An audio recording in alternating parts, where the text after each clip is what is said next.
तो पुनीत की आपने रिपोर्ट देखी और अब आपको सुनवाते हैं दिल्ली में कैसे मस्जिद तोड़ने को लेकर अफवाह पहले फैलाई गई थी।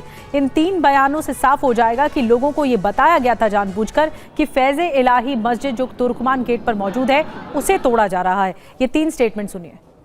ये तो गलत है ना, तो देखिए सारा ये होना चाहिए था ऐसा। जो कोर्ट ये कह रहे थे हम बस ये हिस्सा तोड़ेंगे, तो इन्होंने तो वो भी हिस्सा तोड़ दिया। जो ऑर्डर नहीं थे वो भी हिस्सा तोड़ा इन्होंने। रात में आंसू गैस छोड़ के फायदा उठाया, पब्लिक को भगाया और काम दिखा दिया सारा उन्होंने। लेकिन एमसीडी का कहना है कि मस्जिद का कोई हिस्सा नहीं छुआ गया, नहीं छोड़ कराया उन्होंने। मस्जिद की सीढ़ियाँ उड़ियाँ सब तोड़ दी। अच्छा, नहीं करना चाहिए था ये। आपके हिसाब से एमसीडी ने जो अतिक्रमण हटाने की कार्रवाई की है गलत की है? गलत की है ये। पैसा जारी आता है एमसीडी को तो खूब। अच्छा, क्या नाम है आपका? नसीम। नसीम, यहाँ पे पत्थरबाजी हुई है रात में अतिक्रमण हटाने के दौरान, दोनों कार्रवाई को कैसे देखते हैं, पत्थरबाजी और अतिक्रमण? पत्थरबाजी हुई है और क्या नाम है, आंसू गैस छोड़े पुलिस ने, आंखों में लगे, फायरिंग भी हुई है। अच्छा जी, अतिक्रमण हटाना सही था या गलत था? जी देखो जी, जो भी कुछ हुआ सही भी हुआ, कुछ गलत भी हुआ है। क्या सही हुआ और क्या गलत हुआ? जो अवैध जगह थी उन्होंने वो तोड़ी है। अच्छा, हाँ ये सही हुआ? ये सही हुआ। अवैध जगह तोड़ने के रात घर तोड़ा है इन्होंने।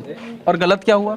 गलत ये कि थोड़ा सा हम पब्लिक ये चाह देख रहे थे कि मस्जिद पे हमला ना करते हैं, अच्छा, बस इसकी वजह से पब्लिक भड़क रही थी।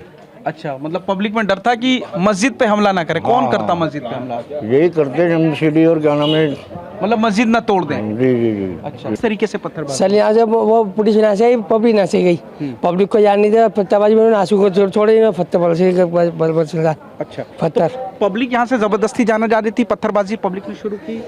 दोनों उधर से वो कर रहे थे, इधर से आंसू छोड़ा, ऐसे पब्लिक पत्थर उछाल रही थी। अच्छा, पुलिस पब्लिक को मना कर रही थी कि बाहर की तरफ मत आओ? हाँ, पुलिस मना कर रही थी, लेकिन जबरदस्ती आ रही थी पब्लिक। लगभग कितने लोग रहे होंगे आपके साथ? भाई मेरे पति में तो सो रहे घर पे रात को, ये पता नहीं है कि भाई बात है। अच्छा, अभी क्या माहौल है? क्या पुलिस बाहर जाने दे रही है? नहीं जाने दे रही पुलिस, बाहर भी घुस नहीं जाने दे रही है। नहीं जाने दे रही। और अफवाह किस तरह से फैलाई गई, लोग कैसे आगे आके इतनी भीड़ को जुटा पाए, आपको एक सुनाते हैं कैसे मस्जिद को लेकर अफवाह फैलाई गई थी। ध्यान दो, इस वक्त मैं अरवन वाले पार्किंग पर हूँ और ये पार्किंग से मैं एंटर हो रहा हूँ अरवन वाले रोड पर, और मैं आपको कुछ दिखाना चाहता हूँ जिससे आपकी आंखें दंग हो जाएगी। ये किस चीज़ के लिए आए हैं यहाँ पर पूरी तरीके से। अभी आपने देखा होगा तुर्कमान गेट की तरफ कर्फ्यू लगा रखा है इन्होंने। वो कर्फ्यू इस वजह से लगा रखा है कि ये बिल्डोज़र से मस्जिद को तोड़ सके। मैं आपको दिखाता हूँ कि कितने सारे बिल्डोज़र आए हुए हैं मस्जिद को तोड़ने के लिए। ये देखिए, मैं ये अर्बन वाले रोड पर आ गया हूँ। अब मैं आपको दिखाता हूँ यहाँ पर बिल्डोज़र, ये सामने आप देख रहे होंगे बिल्डोज़र। अब मैं दिखाता हूँ कितने बिल्डोज़र आए हैं। ये देखो, ये 1 2 3, ये क्रेन आई हुई है, ये 4 5, इसके पीछे 6 7 8 9, ये 10, ये 11, ये 12 13 14 15 16 17 18 19, ये क्रेन 20 जो होगा, ये क्रेन और 4 पीछे भी आ रही है। तो ये क्रेन आ रही है मलबा उठाने के लिए। 20 तो ऐसे ही हो गई है। और ये देखो आगे भी बिल्डोज़र है 4 और, ये देख लो 4 ये है। यानी मेरे भाइयों, घर पे बैठने से कुछ नहीं होगा। घर से निकलो, दरगाह फेज लेके बाहर आओ, पूरी रात काली करो, मस्जिद को कुछ होने नहीं देना है जल्दी से। तो कुछ इस तरह से आपने सुना इस युवक को, इस शख्स को कुछ इस तरह से अफवाह फैलाई गई। और उपद्रवियों के मास्क पहनकर आने की भी आशंका। एक और जानकारी मिल रही है, हिंसा वाली जगह पर मास्क मिला है, या तो अपनी पहचान बचाने के लिए मास्क किसी ने पहन रखा था, और हिंसा वाली जगह से इस तरह का मास्क मिला है। टीयर गैस से बचने के लिए मास्क पहनकर आए उपद्रवी, ये जानकारी मिल रही है। पुनीत शर्मा की एक और रिपोर्ट दिखाते हैं।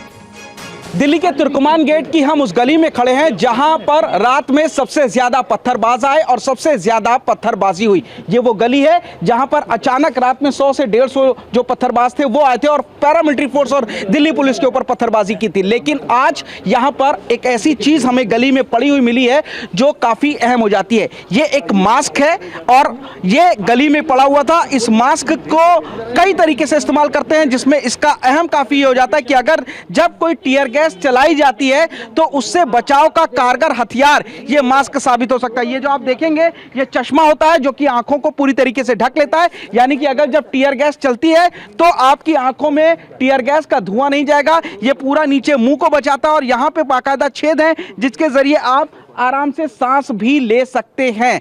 ये इसमें बाकायदा जुगाड़ किया गया, यानी कि ये फोर्स का नहीं लग पा रहा है, ये किसी ने जुगाड़ से इसको मुंह पे बांधा था। आप देखेंगे इसमें रस्सी बंधी हुई है, इसका जो बाकायदा बांधने का ये था ये टूटा हुआ है, यानी कि कोई अराजक तत्व हो सकता है जिसने इस मास्क का इस्तेमाल किया।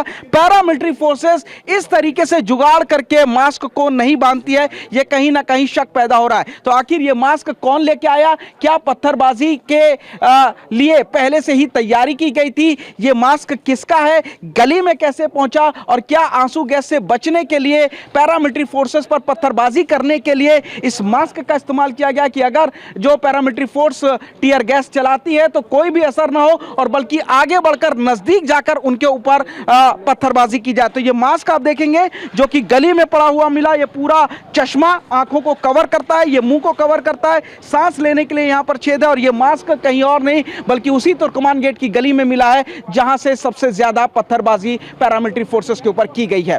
कैमरामैन मुनीश भल्ला के साथ पुनीत शर्मा, TV9 भारतवर्ष, दिल्ली।